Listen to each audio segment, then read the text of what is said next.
Φάνης ο Κουρουκλήρης, η αγάπη σου ζεστέστε να λίγο τα σέρα σε να σας πούμε.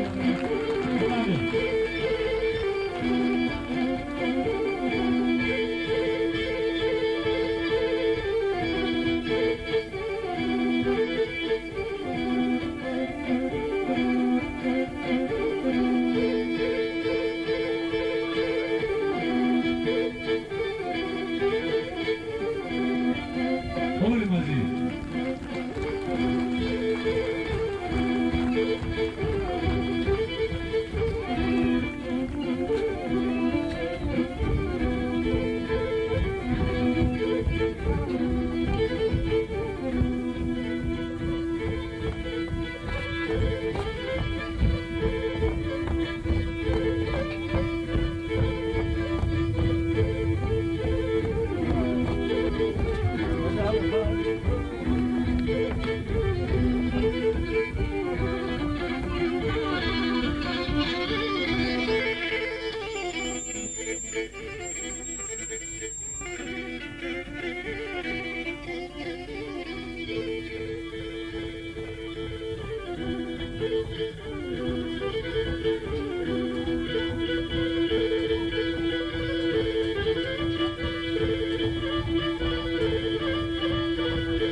Ένας παμποντιακός χορός, ο χορός Κοτσαρί, υπάρχει μια ιδιομορφία σε αυτόν τον χορό.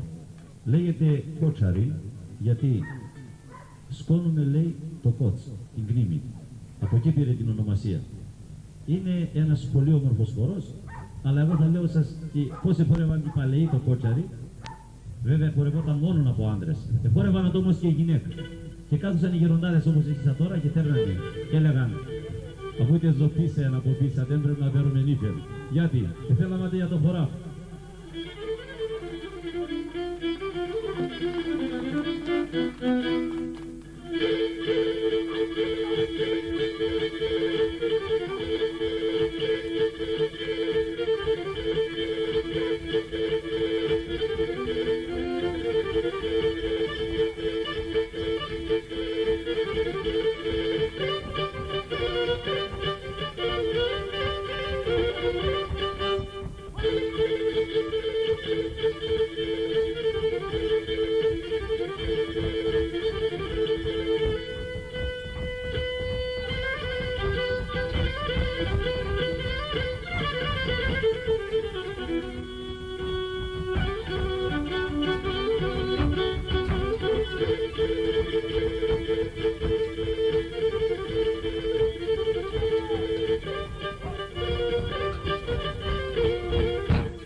Ένας άλλος ασυνήθιστος χορός είναι ο χορός Ταμζαρά. Ταμζαρά λοιπόν, την αγάπη σας.